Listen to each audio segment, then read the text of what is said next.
All right, everybody, welcome back to DemButlers. I'm Cass. I'm Doug. And y'all already know who this handsome man is right here with I'm my favorite Marcos. color. He got my favorite color glasses on. This is one of the probably most requested videos and best watched videos we ever had about that immigration process. And many of you all already know and are familiar with this wonderful face, Marcos Jimenez. You know what? Is it Jimenez? Jimenez. Jimenez. You put that he on it. Jimenez. Jimenez. So Yes. of CLP Associates, the best paralegal around, and then of course CLP Associates under the director of Syria Lopez, who we have nothing but positive things to say. Look at Dub. Dub likes the beautiful Miss Syria. She's not only beauty, but she's brains, and we love that. We love that. And you don't look so bad yourself, Marcos. Thank you very much. Oh, thank you. You do all right yourself there too. Thank you very much. And y'all know we have had, a lot going on with, I don't even know what to call it, so I refer to it as the August 2008 law. Right. I think some people call it the Ley law, but The Ley law in a nutshell, the change of address immigration form. So we're going to, no better way or no better person to hear this information from than the legal team itself. As always, y'all already know what Dub and I are going to say. Seek your legal team professional advice. This is not to be used as legal advice, and listen to your attorney. And if you don't have an attorney, that means you're wrong already. Yes. Correct. Okay. That's true. Correct. You're wrong already. So this does not replace any advice that your own legal team decides to give for you. But if you would like to contact CLP Associates for your free consultation, feel free to contact them. And Marcos will always be right there to help y'all out. Okay, let's do it. we got that warning out the way. So what is the actual law called? Can you help me out with it? And I believe it's been around since 2008. So give us the correct, terminology of what the law is called and what physically is it? Well, basically, this law exists from 2008. Before, I have to say that immigration in the past, there is a connection. Let's explain the operation of this. We have a process which is called pre-register. Whatever you need to do a process in at the immigration institution, you need to register your passport. Okay. Right? Mm-hmm. All you guys got a 6-digit number on your passport. Yes, right? we do. Yes. So this process is doing by a department which is called pre-register. In Spanish, it's a pre-registro. Okay. We call it in Spanish pre-registro de extranjería. That process allows you to submit your file or your process in the institution. You have to register first your passport to be able to submit your file for the pensionado resident, whatever process you're gonna do. Okay, understood. Because actually that 6-digit number is like it's gonna be your number. It's like your case number in the immigration system. Okay, got it. Now hold up. Is it individual or is it attached to the primary? Everybody is got. You got one. Cedric has one. Okay, thank you. So what happened is this. Before getting that 6-digit number, we, the lawyers, the legal firms, paralegals, they do. There is a system, the immigration Panamanian system, where you register all the details. Important details from everybody, like your name, full name, passport details, your address. Okay. If you're married, you're single, where your nationality, whatever, your civil status, you're married, divorced, whatever. Got it. As soon as you save that information on that platform, that you cannot change it anymore. When is that submitted? Yes. No, when? Like at what point in the immigration process? Is that at the application stage? Is that before it's the application stage? So basically when we, as I'm just going to say, immigrants coming from America, when we came to your office that first time, we had to fill out the actual application. Yes, that was the document that all the information that I put in that system. In that system. I'll register on that platform. Okay. And we organize the info. You remember that? I ask you about your parents' name. Yes. Where did you live in the States, etc., etc. So all the information is to be used to fill in an electronic application. An electronic application. Yeah. Okay. And then it's from them. You press submit. That's when you press get submit, and it's done. Okay. All your info is there. What happened is this: you cannot change that information. I cannot change it. The only institution let's say, people that can modify or correct that the information is immigration. Okay. What happened is this. Let's say the first time you came here, you were using an address. Understood. And it took just like a month to organize the file and finally submit it at the institution. But when you were ready to submit the file, you moved to another place. Okay, understood. Like a lot of people do. Right. So what happened is the information in this file is not connected with this department. There is no connection. So what happened is, why I'm telling you this, because there are a lot of people who ask me, Marcos, but we submit, I do my renewal with a new address, and this is supposed to be here. Okay. What is the problem? There is no connection in the institution between the department who manages the file and the department who update the information. Understood. I get you. I totally understand. So this is basically this is the problem. Okay. Why immigration wants to update this now? Big question. Okay.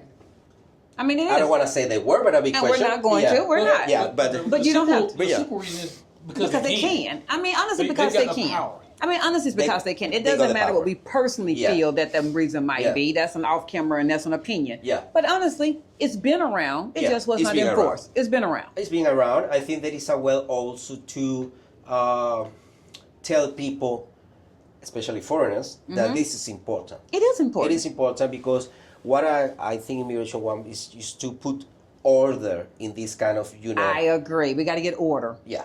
It's let's organize this system. There are a lot of people. I mean, I suppose it's because of that. Maybe if you see a file, I told you before in our previous conversation that we manage pensionados, friendly nations, but we also 50% of process is related to humanitarian parole. That's correct. You did tell us that. So these profiles, they move quite often here in Panama. Okay. So they go 2 years ID, after they receive a 6 years ID, and after they get a cédula. But even during the 6 years ID, they can move two times, 3 times, you know. So I suppose that it is important for this institution to organize, to have, put order in that sort of, let's organize all this stuff. Well, people understand sometimes to follow the rules. You gotta put the whip down. That's correct. I already knew where you were going with it. In order to bring it all back together, we're gonna go out there. We're gonna say you're all in trouble. You should have came and did this, and now we have control of it. That's correct. Because now from this point on, everybody that now comes here and does an application, they're going to make sure that it's an address to where they need to be, and the only way to control that is to just and that's why I think that because then now they want to check that sort of requirement, and it seems like it's going to be an important requirement during the application. Do you remember that we were talking about hotels address and all this stuff? Yes, so hotels. It doesn't, right now, you have to look after, very careful about what is your location depending on your application or program or residence that you're applying for. All right. Now I'm going to pause there for just a second, Marcus. I don't want to have you lose your train of thought. Right. But one thing I do want very clear, because Americans in particular are very hard-headed. We've said this before, even when we interviewed you the first time. Yeah. Most attorneys would prefer that the immigrant, the expat, remain in their home country until the attorney team tells them to come here for the paperwork part. A lot of people get excited. For mental health, peace of mind. They don't feel like they can stay in the country that they're in. They financially can't make it in the country that they're in anymore. Or they just want to do things on their own. They just don't just fly by the cup and they just do stuff on their own. We want to be very clear. So you're basically saying that if you come here and you're doing the immigration application, you need to be very sure of the address that you're placing is an address that you can refer to as a permanent address. And you can receive that however you need to receive that. It really does not need to be a hotel. Yeah. It needs to be a permanent address. More than permanent is make sure that you are in an apartment, in a house. Let's be honest. I mean, we always I don't want to say always, but yes. Most of my American clients, especially the pensionado profile, they always come for 2-3 weeks to do the process. They do. There is no problem of getting an Airbnb. Understood. Airbnb is a house, is an apartment that is got a proper location. I know what you're saying. Avenue, street, apartment number, whatever. So that can work. You are getting a temporary ID. I understand. I get exactly what you're saying. So it's not a big deal if during that process you are in that location. What happened is this. We also discussed that the main reason of the pensionado program was to retire in Panama. So you're supposed to retire in Panama. So you're supposed to have an address here. You are going to live in Panama. You're going to live in Panama. So what I think is going on is that they want to make sure that this is happening. This is you're behind is here living. That's correct. So they want to check that. Maybe, I don't know, maybe there are certain changes that they want to do with it, especially with the pensionado kind of resident. There is certain, information around, no official, but it makes sense, It makes the sense. Rumor mills are rumoring. Yeah, that's correct. The rumor mills are rumoring, and there are some innuendos out there as to what they're trying to do. Especially when you go to the institution and you see lawyers discussing about, there are a lot of American people, European, trying to come to Panama. Coming to Panama. And for them it's like, they don't pay enough to the institution because friendly nation is got a high level payment, is in comparison to the pensionado. So what I think is, maybe there's something going on with this. And I agree with that. And I agree with that. For those you don't realize that the Friendly Nations visa, depending on whether you're doing investing in the financial or you're purchasing a property, that could be $200,000 to $300,000 plus. For those of us that come under the pensionado visa, the only thing that is required as an individual is to show that you make $1,000 plus, or $1,000 a month plus, whatever. So they're looking at it as you came and you got a visa by living in a hotel. You came 2-3 weeks. You got your temporary visa and you left. Yeah, and you took your $1,000 or whatever and you went back to the States. You're not shopping at Ray's. You're not getting furniture. You don't have a hotel. You don't have an apartment. You don't have a condo. You don't have a car. You don't have utilities. You left. Yeah. And so it's a waste of you're not adding to the economy. That's I can correct. See it that way. Yeah. I don't see it as a negative. Yeah. I see it as a realistic answer. And also this law hasn't changed, I don't know, for 15 years, something it's like more that. Than, yeah. And I mean, the world changed. The world changes. The immigration world changed. It's changing every single day. Yeah. And it makes sense that they want to, review things, make sure that we what we are receiving in Panama is the right thing also, like the right people. We have to. So I think it's a matter of order, organize the situation. Organizing chaos. That's the expression. Yeah, you said it. Organizing chaos. Organize. So I want to, before we go into some other questions, so you're saying it is okay, seek legal advice as always, but if you did happen to have an Airbnb, because that's registered more with an individual owner, that has a stabilized address. I mean, that your attorney, your legal team may suggest, if that's okay, to come down here for that 2 week and get your temporary under the Airbnb. And then if you go back to wherever your home country is, you left, and now you get the notification that your permanent address that your permanent visa is ready. Should they still continue with that Airbnb leave it on file if they're still not ready to get a permanent long-term condo? Should they continue? Should that just be the address on file because they really don't still have a permanent address? They came down here. You called them on a Monday. You said your permanent appointment is going to be on Thursday. Well, they come pick it up, but they're leave again. I'm telling you what is actually happening right now. Okay. How the process is. Go ahead. And that's what I don't understand. This chaos around there is too much wrong information about this. What I see is that immigration will see that you move to another place or you need to change to another place when you go to do a process in the institution. So, example, with another kind of process, no pensionado. I have humanitarian parole, a person who's got a passport. Okay. And the passport expired, and we need to update the information for the new passport. So basically what we do, we transfer your register to this passport, and when we do that, immigration is going to update whatever information is connected with that person is going to be attached to the new passport. That's correct. When we do that, the immigration officer say, where do you live? Okay. This is your time. And let's say me, Marcos Jimenez, say, well, I live in San Francisco. And the officer say, but here say that you live in Rio Abajo. Okay. Oh no. Can you give me certain documents to prove that you live now in San Francisco? Okay. And since when you moved to San Francisco? And this is the first problem. Okay. They will realize that you moved. And you didn't tell them. And second, they want to see when you moved to that place.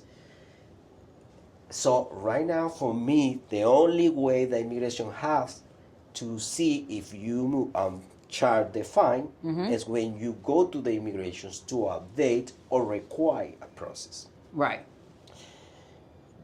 There is no a deadline to do this because this is something that you need to do all the time when you move. So there is like there is like a chaos. When I have to do it. Just hold on a second, okay? Just wait. This is something you need to do. There is not the line. So when you are ready to do it, you have the documents, do it. Be prepared to pay the fine. Just be prepared to pay the fine. You're saying if you moved and you've been gone longer than 30 days, there's really nothing you can do about the fine. You're going to get the fine. I mean, and we've said that over and over again. If you're trying to, if it's been 31 days, 692 days, 10,051 days, you're still going to get the fine. You are going to get the fine. It's going to be 100. And I'm telling you this, we don't want to do this. Yes. We don't want to provide this service because this is another problem. People want to avoid the fine. There you go. They don't want the fine. Because it's also, and I shared this with you before, and I had to share this with Marcos. I'm not trying to get off topic, but for American expats, I can say this, and for Black American expats, to be engulfed in the system is a negative connotation with us. But don't worry about it. It's not that hard. Here is, I know what you mean, but it's funny because South America and Central America, they think in a different way. Okay. It is, they think that they say, we have to pay. Oh, yeah, we have to pay that because we used to, you know? Yeah. American people, they don't think the same way. No. But what is important here is that you don't need to rush, okay? You don't need, it's another thing. Okay. We were talking about people trying to, Marcos provided the service just to update my address because I want to avoid the fine. I say, okay, I don't want to do that because I don't want to get involved with, having problem with the system because I'm helping everybody. I understand what you're saying. And I prefer, you go ahead, be prepared to pay $100 because if you hire me to do it, you will need to pay more. You're still going to pay the $100. I don't know what y'all caught what he was saying. Or more. I want to make sure y'all caught what he was saying. He's saying that once you've surpassed the 30 days, they, as your attorney of record, do not want to be the person that you didn't have to then pay another financial fee to hire CLP Associates to truly do nothing more but walk with you in there and stand at the counter and watch you pay the $100 fine. There's nothing else they can do. I mean, don't worry about it. This is really, I mean, it's interesting that you said that the American people are really worried to get in trouble with the system. I think just get ready to pay your fine or organize yourself when you move. It's just be aware of the 30 days and you do it just to avoid the fine. But if not, you have to pay it. I don't think it's gonna. You won't have any consequences regarding your immigration status. Mm-hmm. I'm not sure. I mean, and I appreciate your honesty on that because none of us have a crystal ball. I don't think so because why Immigration One is organized that is a way to to push everybody to do the right thing. If you get it's like this is an example. There are certain nationalities that are allowed to be in the country as a tourist for 1 month. That is correct. It's only what U.S. citizens and US Canadian citizens. Canadian citizens. That's it. Yeah. There are other nationalities with 3 months, and the nationalities that require visa, just 1 month. Okay. When you overstay in Panama, you get fined $50 per month. Okay. More or less is the same thing. Same thing. That I have claims that they pay $1,000 a fine because overstaying. That won't affect them to submit a file, an immigration status. You know what I mean? So people think, like say North America, I mean American people will think, oh my God, I have to pay fine. Is that gonna affect me regarding the process that I'm gonna apply, pensionado, Friendly Nations? No. You know where it's coming from, right? At this current time. And Cedric and I don't even we really stay away from political things on our channel. But there's a reason that's coming from there. And I realized the great bubble about being in another country is you don't keep up with another country. Because we found that. Since being here in Panama, we don't keep up with U.S. politics and things that are going on. We just don't. It has nothing to do with us anymore.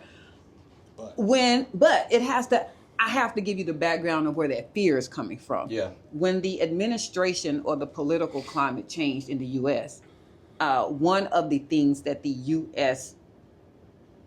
government decided to do to push back on immigration and who they felt were illegal in the country was they said if you had committed any type of offense, small, large, big, we're going to voluntarily allow you to leave the country on your own. And if we see that you didn't leave, we're going to come get you and make you leave.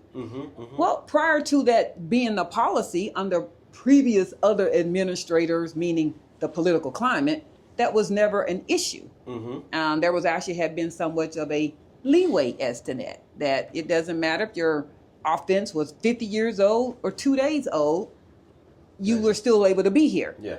But people have a fear because we're seeing that going on in the U.S. Yeah.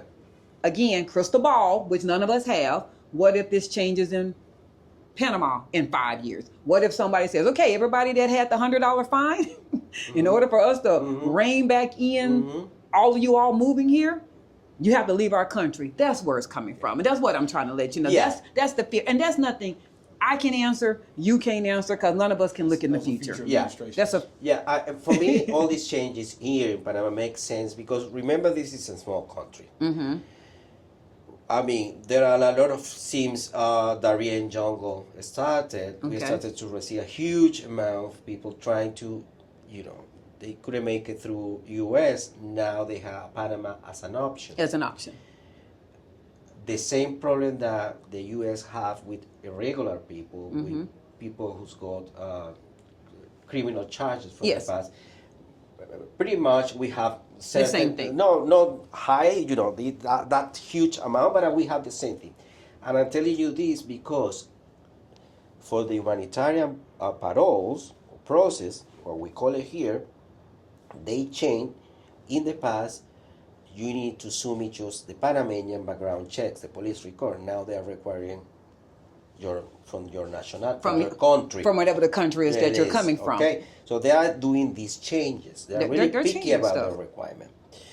So, I mean, we don't know. We don't know, and these changes are,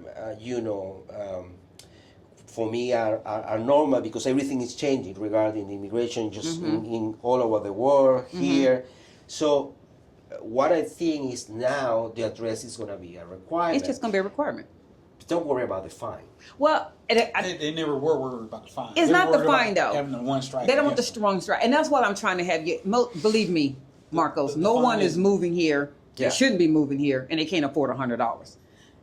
That is why. I mean, they're just not. It's not the $100. It's they're looking at what's going on in their home country, and when they try to get control of what they felt were illegal, bad people, they said if you've committed any type of violation, you have to go.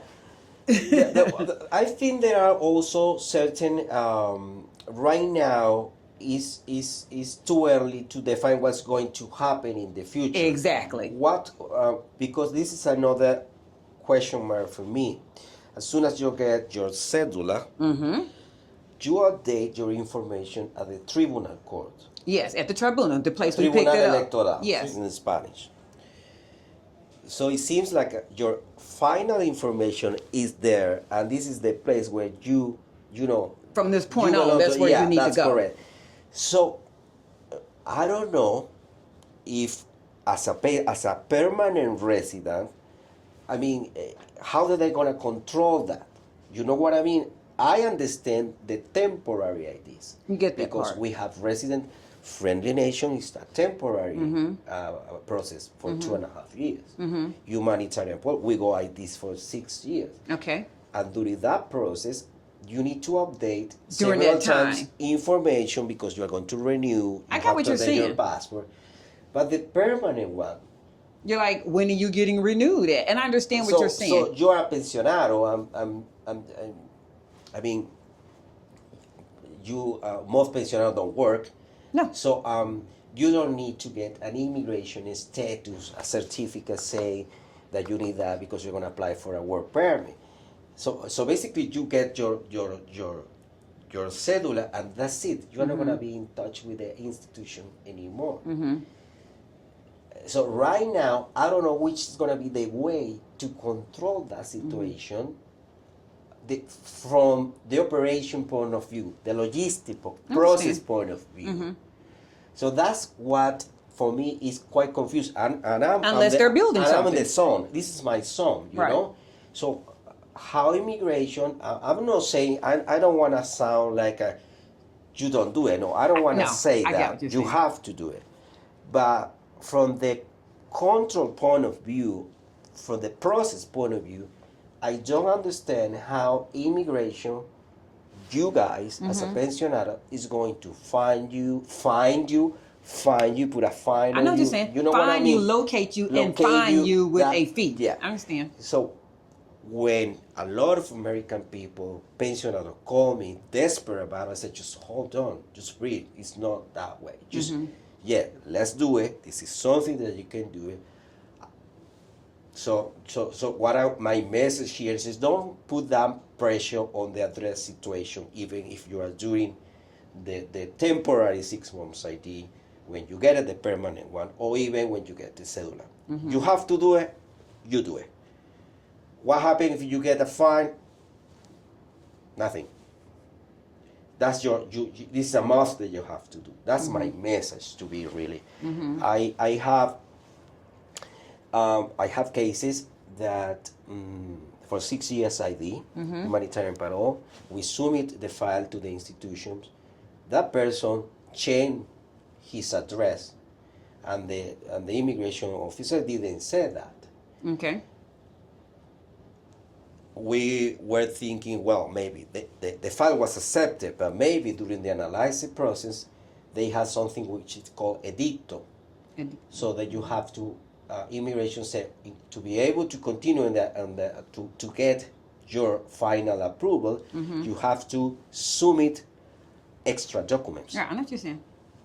So maybe the officer who took the file in the beginning didn't realize that, and they may, during the analysis process, the analyzing officer will say, well, Yes, he moved, so he needs to pay a fine. I understand. Update that, and that I think that they're going to define the way to charge this, or maybe not. So, what I want to tell everybody is there is no deadline to do it. Right, and I get what you're saying on that part, and I know it right. And what he basically saying is, once you pass the threshold, you're gonna be fined anyway.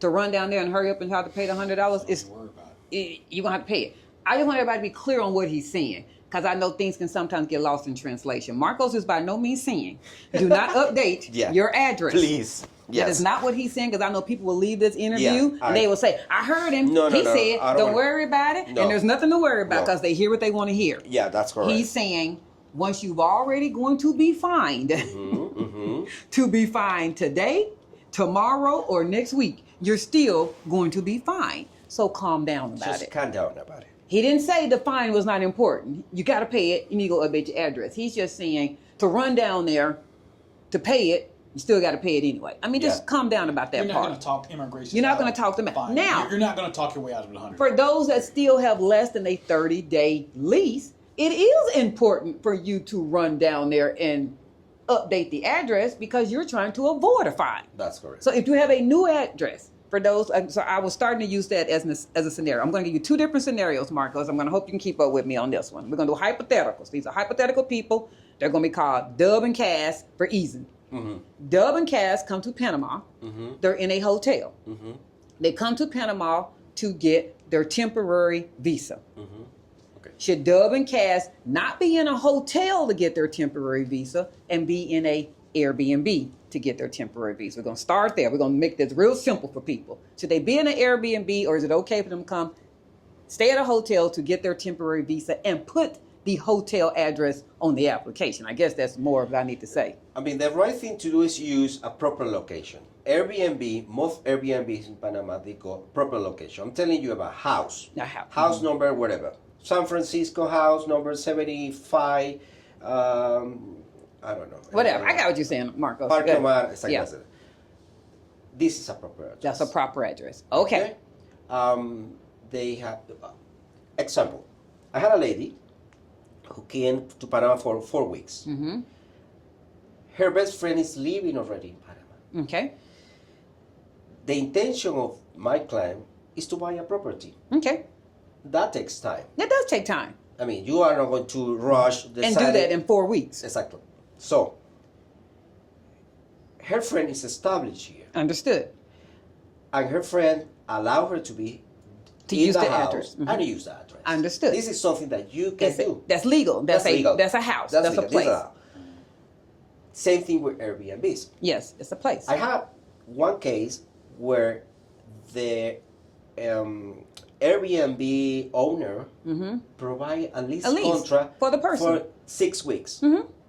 It's perfectly legal. That's legal. It's legal. I having these people, because this is the time when they're gonna take that time to get the temporary ID or whatever, and see around to get a property or get a place. That makes total sense. The problem with the hotel is maybe that sounds like, I mean, you're here temporary. Yeah. You're coming to get a temporary, and you're here temporary. Go ahead, Doug. Not only is it temporary, the hotel has a paper trail, and they know when you left. Yeah, they do. And you had a checkout date. I'm sure that immigration, if they asked, they're going to tell immigration, this person left on this day. Where did they go? Yeah. All right. When Wesidia and I decided to have cases, we're really picky about the address, because Celia said to me, okay, let's just listen to me. This is a retirement program. It's a retirement. So when you tell the institution that that person or that family group is living in any hotel. Any hotel, whatever. Whatever. ABC Hotel. ABC Hotel. Doesn't sound right. It doesn't sound right, Omar. So it doesn't sound right. Sounds like, okay, well, these people is trying to live in Panama, but they do what they want to do. Though, just go for Airbnb, go for a long-term. Yeah, so as for your temporary. Understood. Okay. If there are people living in here and you have close friends that they're willing to use just for your temporary, it's perfectly right. Individual applications. At the application. Okay, so here we go. Now, Dub and Cass they receive their temporary, but they can't stay here the whole time. They have some loose ends back in their home country of the USA. They're not ready to come here yet. They're going to come back the 3, 4, 5 months. The CLP says your permanent is now ready. But when we come back, we are going to come back to get a permanent place. Right. Okay. Mm-hmm. We come back and we locate our permanent place. We put our deposit down. We get our lease. We get the owners, everything. We're ready to go. Do we update that before we get the permanent? Go pick that up? You see what I'm saying? Do we go get the... What's the process then? It doesn't matter. Okay. You can do it after or before. It's going to depend of the 30 days. I mean, it's because I don't think the fine is a big deal right now. But I'm just saying, okay, let's just go with, I come on a Monday and we locate a place on Friday. Right, so in 5 days you have your place.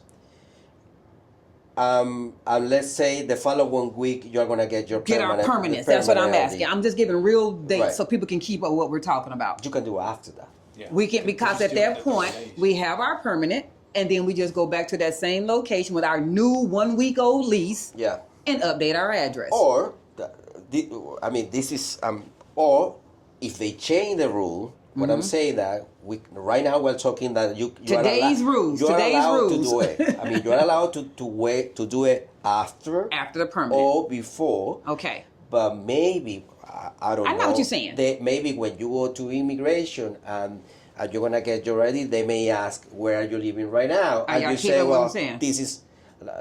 It's not that place anymore. Exactly, like the story before that was about changing your passport. Mm-hmm. Maybe they ask you where you live now, could ask you you give another answer and say, well, if you are living now here, you have to update that. But today's rules is like that. You can change it before you pick up your permanent or after. We're going with the scenario, you guys, that you have a less than 30-day-old lease. Yeah. That is what we're going with. Okay. Dub and Cass, they come pick up their permanents, okay? Right. We still don't have a permanent address. We just want to come pick up our permanents. We're going to go back to the U.S. again. So we registered with Airbnb when we got our temporaries. We came to pick up our permanents. As far as the institution is concerned, we still stay at said Airbnb that we register with, but we haven't moved. Technically, we haven't broken a immigration law because we haven't moved. We went back to the U.S. That's correct. Mm-hmm. When we come back 2-3 months in advance, I don't know, now we're ready. Mm-hmm. We have our permanents. We come back in advance. We go find said beautiful place that we're going to go move to. Mm-hmm. We now have a brand new lease. You take that brand new lease and you go do an address change because you haven't broken any law. You just don't let that brand new lease turn 30 days old. Is that correct? Current day process today. Is that correct? That's correct. This is what you should do. Okay, so let's say when you decide I don't know, rent you have your list. Okay, you rent your apartment, your house, whatever. You have up to 30 days to update the information in the pre-register system. Mm-hmm. If you don't do that, just send again. Mm-hmm. Okay. Say the same. That whole process again. You just wait. Yeah. So if you after the 30 days, just be prepared to pay. Yeah. If you do it, like as you said, there is nothing. There is nothing. There's nothing. They won't charge anything. Yeah. If you do it until in those 30 days, you won't get any charge. There is no any problem. Basically, what you're gonna do is update any information, which is gonna be the officer the immigration officer is gonna write down the new info. There is also no way for you to get any document. Mm-hmm. The immigration won't provide any document say that you updated anything. They're just putting it in the system. In the system. Because your permanent doesn't have an address. Your e-cedula doesn't have an address. It's just updated in the system. In the system. Yeah, because I wrote that was one of the questions. I had a way to prove that I updated. Yeah. There is not. Right now, no. Maybe in future, I don't know. But right now. But right now, there's not. Okay, we're going to keep moving in. Mm-hmm. Is the legal deadline 30 calendar days after a change of of residents to file the update with S&M. So that's what the immigration are. 30 calendar days, 30 business days. Calendar. What's the 30 calendar days? So it's not business days. Y'all sitting there trying to count Monday through Friday. It's calendar days. 1st of August, 30th of August. We got it. Yeah. We got it. Yeah. What we already know the fines. What are the current fines and potential downstream of consequences? We actually just answered that as far as the renewals and everything. But I do know, for instance, our e-scheduler, because we do have it, it has a 10-year deadline on it, a 10-year renewal. Yeah. All I can think of is at that time when you go to update that like you almost said about the humanitarian, that they're probably going to ask you, do you still live at that? But you should still be updating it anyway. Just if you move, update it. Yeah. Where are we currently supposed to? Is that where we pick up the temporary and the permanent IDs? Is that where you go to update your address? Is that the building? That's that correct. office? The building, the same immigration building. That is the immigration building. That is where you go. Yeah. Can updates be filed in person at S&M in Panama City in regional office, and what documents are required? So if I can't make it there, what about people that stay in other parts of the country? Where else can they go? I think in David, Immigration David, you can do it. So far, you do the pre-register. I think this is the main building the main here building in the city. Here. Yes, okay. Because the pre-register system you do it at the main building. At the main Panama building. City. So I don't think you can go to the, the regionals. The regionals. I don't think so. What physically is required for you to bring to prove you moved? I guess that's what I'm trying to say. A lease contract. Okay. Okay. Any kind of utility bill, electricity, internet, water bill. Okay. Your documents, passport. The register of your passport and your ID. Okay, and the register in your passport is the time of entry date. Everyone. We call it in Spanish Rex. Rex. Okay. Yeah, RUEX Rex. So basically, that Rex, that number Rex is your tracking for the system. So whatever you need to do at the immigration, you always will need have to bring that. Yeah, that okay, number. that's good. So I'll just photocopies and of everything really. Okay. Yeah. All right. Is a lawyer required, or can residents file personally? And I know that's a mouthful because you started talking about it, but I wanted to go further into that. You can hire a lawyer to do it, but this is something that any individual can do. I mean, you can do it by yourself. It's not difficult. Basically, the situation here is just to wait, 1 hour, 2 hours to do the process. But you don't require a lawyer to do it. And the lawyer cannot get you out of it. If you're already on the fine side, they cannot get you out of it. So you have paid for representation. Go ahead, baby. You're saying a lawyer can't. And no one. Well, no one can, and you're not gonna. The person, you're not gonna go down and talk to to the immigration's officer and talk them out of finding you. That's not gonna happen. It's gonna happen. So you're gonna get the fine. So that's taking the reason I don't want to do it. A lot of people call me right now. There's nothing they can do. I say, listen to me. I'm willing to help you, even by phone, giving the advice to walk you through it. This is what you need to take. I don't want to do it because it sounds like the main reason is to avoid the fine. And I can't get you out the fine. Yes, and I don't want to get in trouble with the institutions. Yeah, of course. So just go ahead. That's why. And I don't blame you. But this is something that, you don't need a lawyer to do this process. If you don't feel like you speak fluent Spanish, truly have Google Translate out, bring the documents that they've said to do. Be prepared to pay. Is the fine in cash only, or is it a card, a cash card? They take everything. Credit card, debit cards. Okay. I have to say that the immigration officers at that department, they are really friendly. They are very friendly. Don't worry about the language barrier. They know what you're coming for. They do their best to help you. They know what you're. Yeah. It's okay. Yeah. So they're saying they're at least CLP Associates. They're not in the business to sit there and try to get you represented. Yeah. To still get you a fine.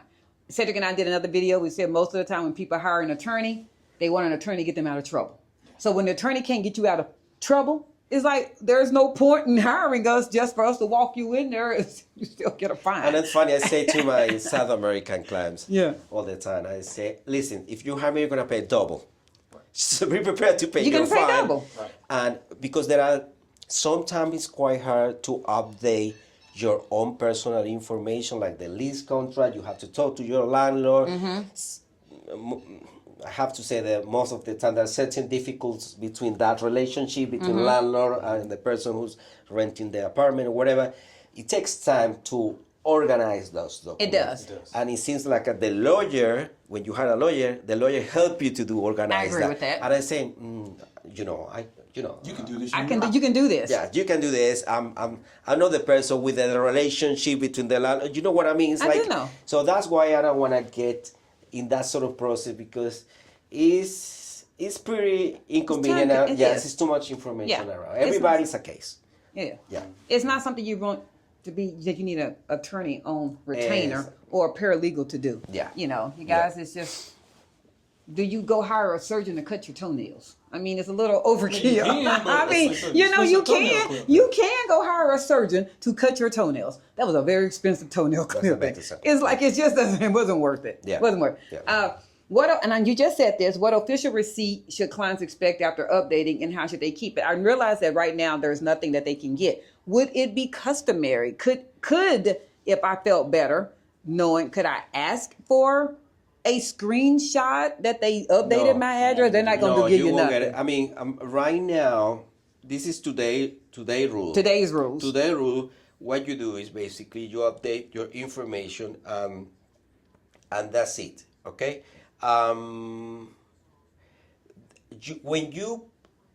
I have to find out about this, but I don't think it's that way. When you do the per-register for the first time, you pay $5. Okay. And you get a receipt for that money that you paid, the $5. So just hang on to the receipt. Yeah, maybe they're gonna charge that $5 just to update it, and you receive that. But I don't think so, because it's just for the first time. Okay, so every address change. Cedric and I just happen to move every Friday. We just love moving around Panama. But every Monday, we go and we update our address in the immigration office. That first time we update, there's a $5 fee. Every time. When you register for the first time, your passport. So we did that for your case, because that's the way, to be able to submit your file. I got it. So that first time is that time. Okay. Like when you do the first RUEX process, you pay the $5. I don't think so. I mean, after that, you don't need to pay it, because you pay for that service. You pay for it. You just go update your address, and that's it. Yeah. I mean, that's all you can do. Yeah. Right. Okay. But maybe future, the new rule will be that You pay might the never $5 know. every time that you, along with the fine. I agree with you. Yeah. And we don't know what's going to happen. Nobody does. Yeah. If someone moved years ago, Marcos, and they never filed an update, I like to give real numbers. This is 2025. They moved in 2020. They happen to move here during COVID. Should they file now, and will there be retroactive fines? No, just 100. Okay. Yeah. But should they go ahead, if they now have a real address as to where they're at, go ahead and update it? Yeah. Just go do it. Okay? I think it's gonna be 100. No, there is no way they won't charge you as they do with your overstay situation. Okay, there is no way to do that. Today rule, no. No. I had someone ask this one: how should primary domicile be defined for those with multiple homes? You have some people that have a city home and they have a Coronado Beach home. Which one is there? Should one of them be listed as far as that's where you live, or what if they didn't list both? I don't know. You got to choose one. Yeah, one is going to be your main one, and from that's what you need to update. Or if you decided to move to the second one and you're going to live there for good, well, update that. Okay. So but as long as you have two houses, one is still your primary. So you have your city house, still your primary, and you have your Coronado Beach. Just use one of them. Just one of them. Yeah. Okay. Should clients also update contact info, phone and email? So I know you gave the humanitarian one as an example, because they come in frequently to have to update. And currently right now, they may be asked that question for humanitarian, but that's not us as Americans. will they ask, or could they ask, does anything else need to be updated, and should you update that? When you do, yes, they ask you for your mobile phone number. They don't ask about email. To their rule, they don't ask about your email. Normally, the email involved in the process it's when you had a lawyer. But right now, connected with the chain of address and everything, they don't require the email. They don't require. So what they require is the actual your information details, like your passport number, regs, full name, the address, the location of the address, and your number. And your phone number. So if, once again, Dub and Cass came during their temporaries and they still had American numbers. They didn't go do one of the wonderful steps that CLP Associates tells you to go do, which is go get that Panamanian phone number. But you were hard-headed and you didn't do it. But now you do have a Panamanian phone number. You now have it. If you're going to go update your address, you're saying go ahead and also let them know you now have it's part of the process. This part. So go ahead and update the phone number. They're going to ask you all those details. Okay. You already told us about the CLP legal fees to handle it. Just prepare to pay double. If you just want them to sit there and look at you and help you, just prepare. Yes, pay double, and that's today's prices. Yeah. Any reason? I'm not saying you need to speak for all attorneys. This is not where that's coming from. But why did many attorneys possibly not push address updates before 2025, despite the rule being in existence since 2008? Well, because basically we. The institution didn't push, now they enforce to do it. It's the enforcing. It's enforcing to do it. That was a pretty, a flexible, kind of rule. You won't get any charge, any fine involved in that. It was pretty easy, right now things are changing. Maybe something is coming regarding their requirements, but even us that we are really, organized about it, for us, it wasn't necessary. It just wasn't necessary. Yeah, it wasn't part of the process.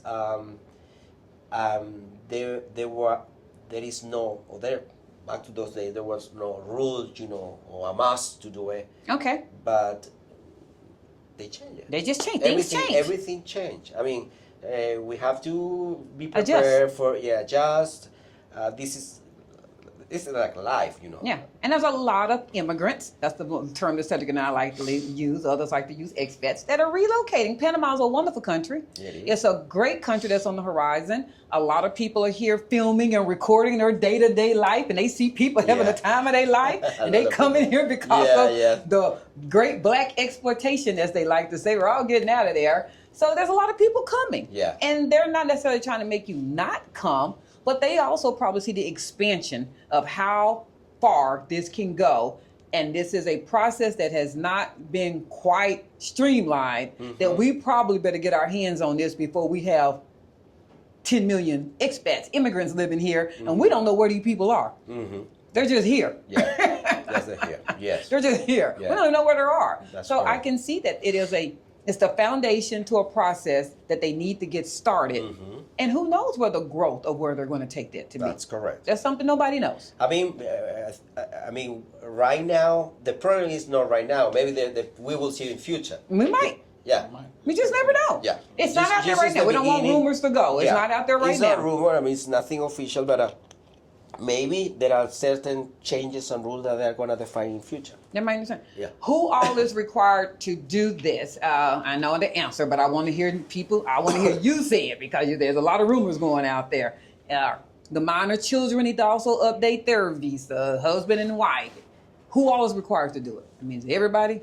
Everybody. If you have breath in your body, update your address. Everybody.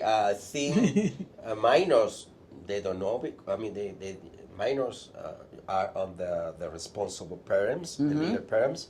But everybody, if you had an immigration status here, you have to do it. You have to do it. You're individual, you have to do it. Okay. Yeah. Well, anything else you would like everybody to know? Because I know they've been calling you. Go ahead, Cedric. I have a bonus. You and Cedric has one before Marcos gets started. I do, because this has been just in our YouTube. People are separating themselves from their paperwork, i.e., they're DHLing, they're mailing their information, and it gets lost.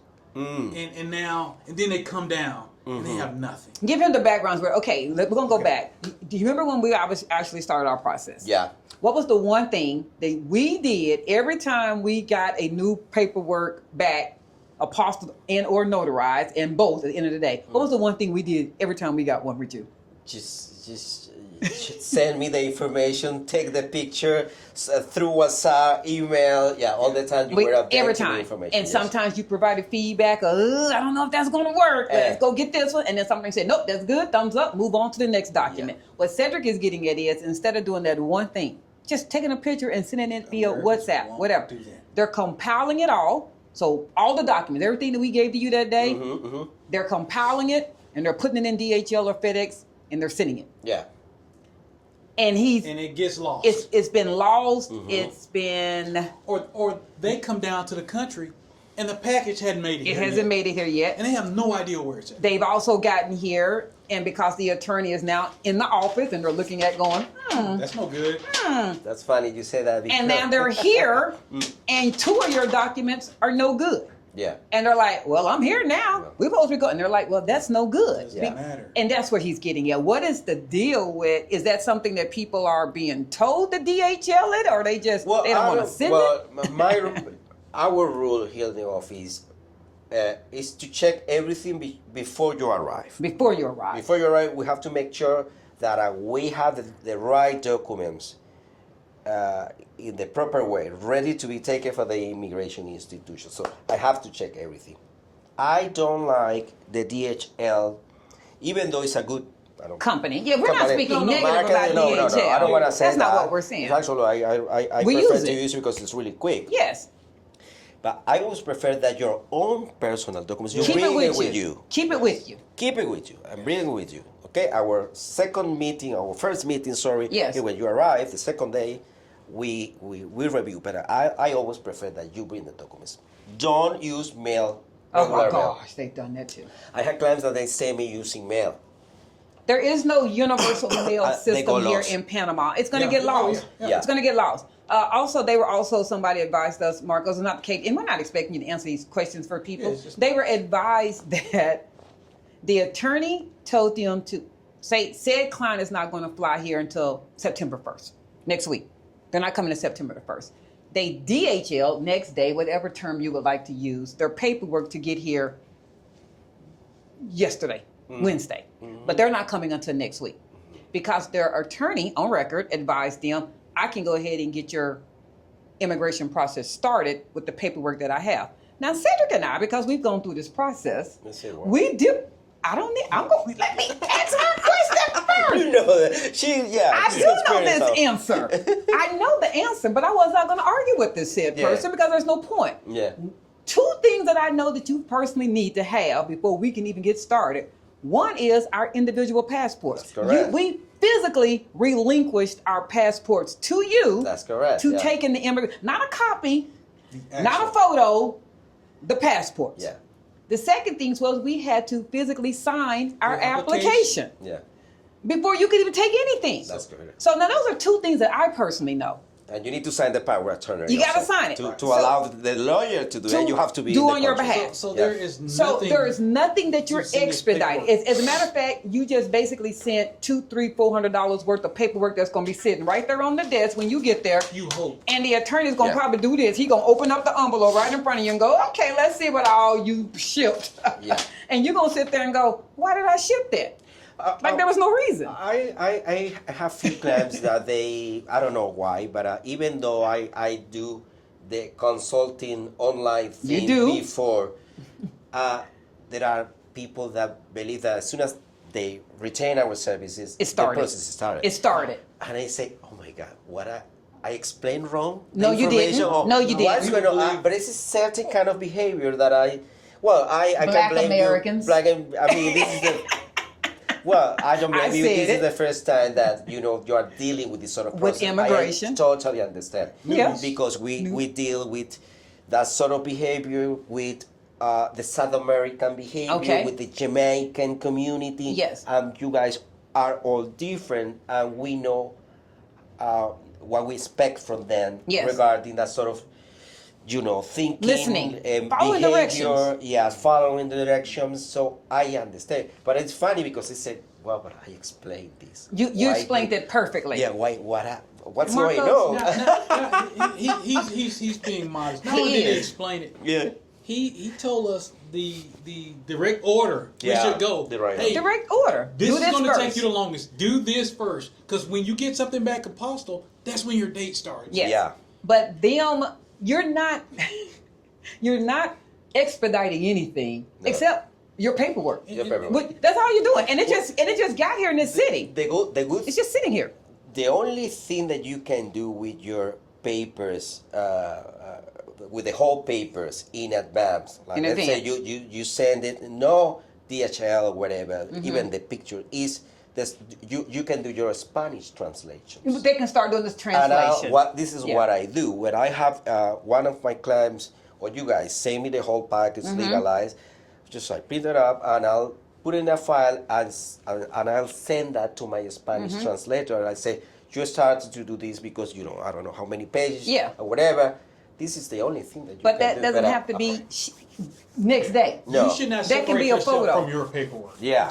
And you guys, we will never sit there. The reason Cedric and I don't sit there and argue with people because there's no point. But we personally know we've done the process. Yeah. You cannot start the immigration process by DHL and next day FedEx paperwork. Yeah. It doesn't start. No, You have to be You have to be here. You have to sign. This is the first rule. That's not. And you're going to have to. We laugh all the time. Go, did y'all watch our videos? We said, go, did you watch them? Yeah. You have to hand over your passport and you have to sign documents. And here's the other big one, and then I'll be quiet. Okay. The other big one is they're excited.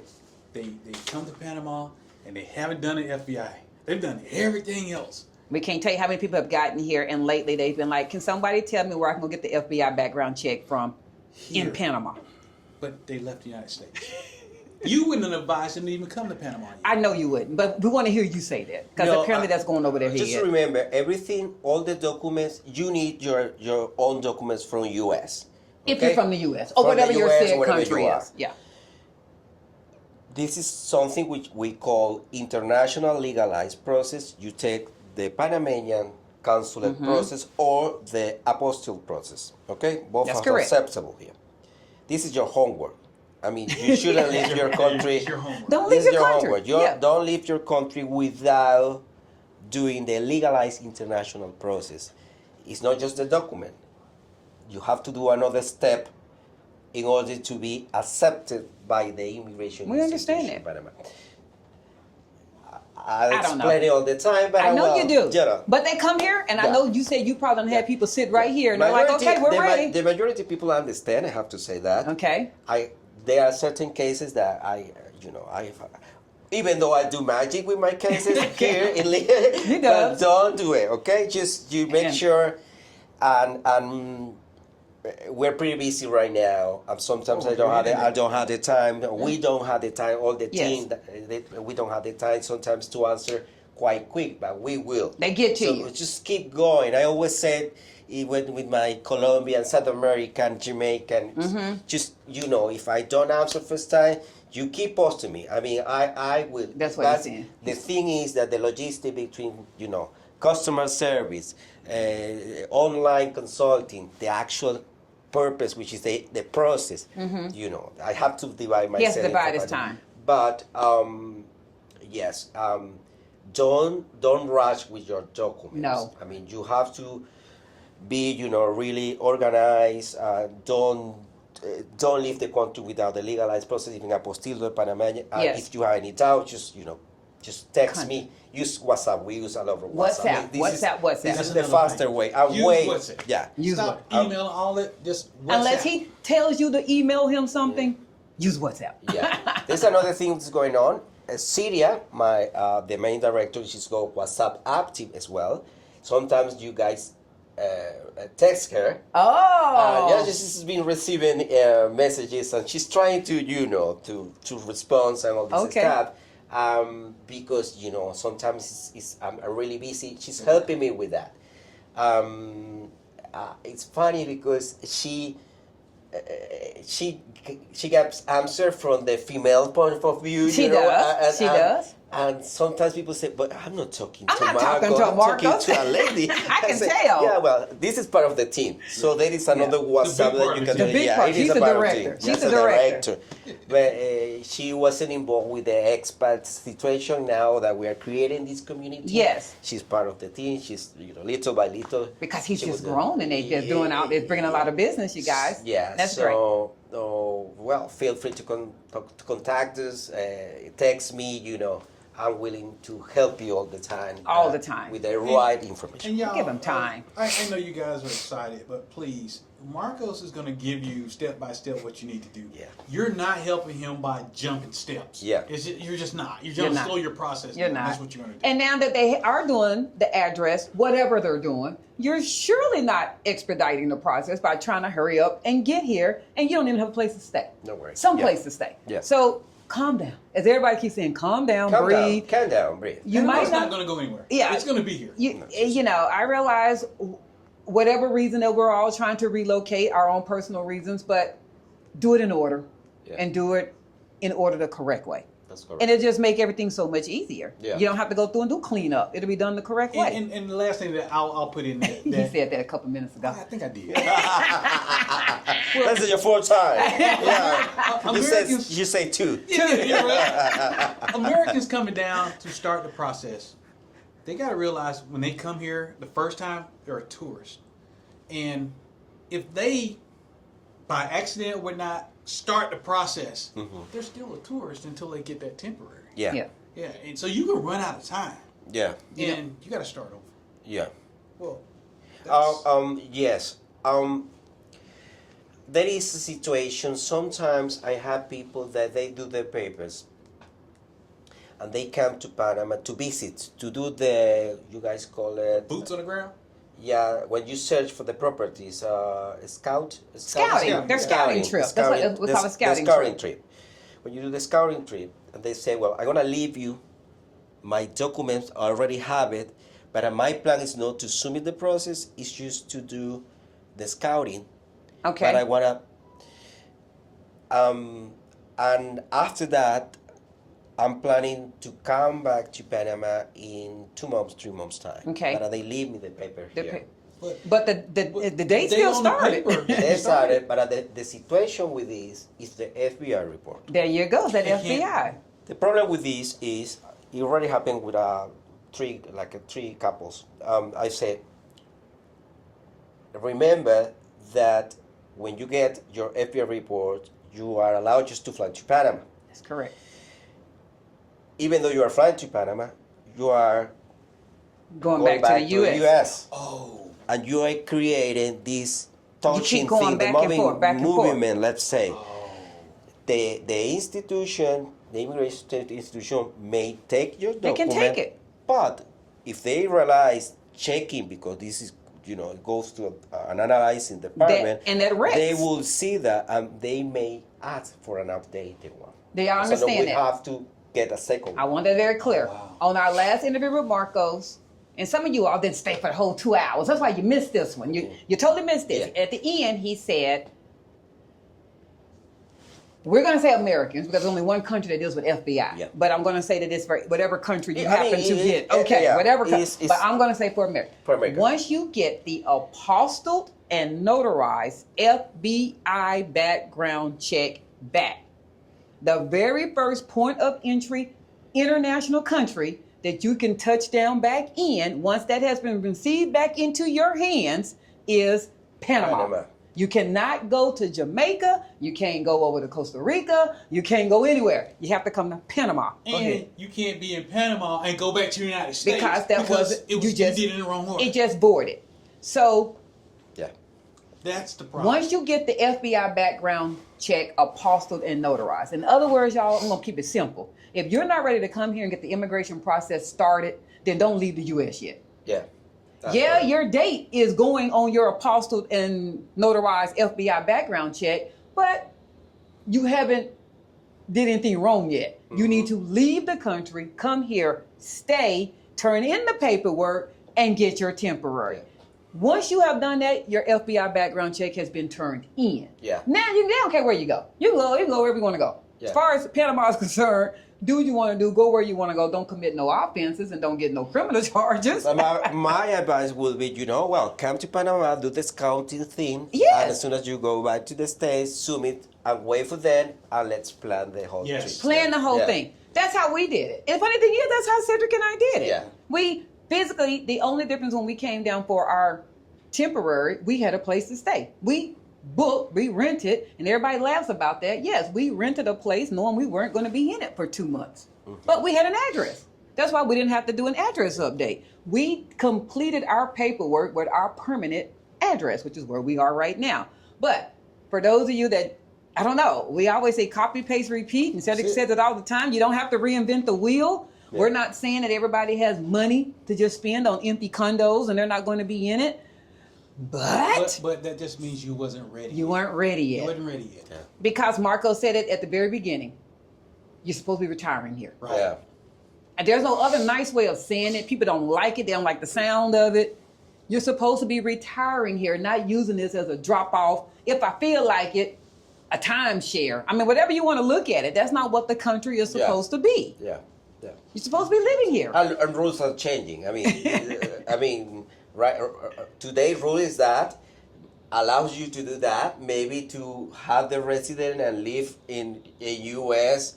for 1 year, and you every year you know. But we don't even want to throw that out there yet. But we don't know if they may change themes. They're trying to do something. They're trying to do something. They're trying to do something. Hey, y'all, the Panamanian government's not going to ask Marcos his opinion on what they should do. And they're not going to ask us immigrants. They're not going to ask us immigrants. This is appreciation that what we see regarding what's going on, but maybe maybe no. Themes are changing all over the world. Yes, and yes. I agree. Just be aware of that, and that's it. We appreciate it. Once again, you guys, this is always a joy. This is always a well-watched one. Everybody loves this free legal advice.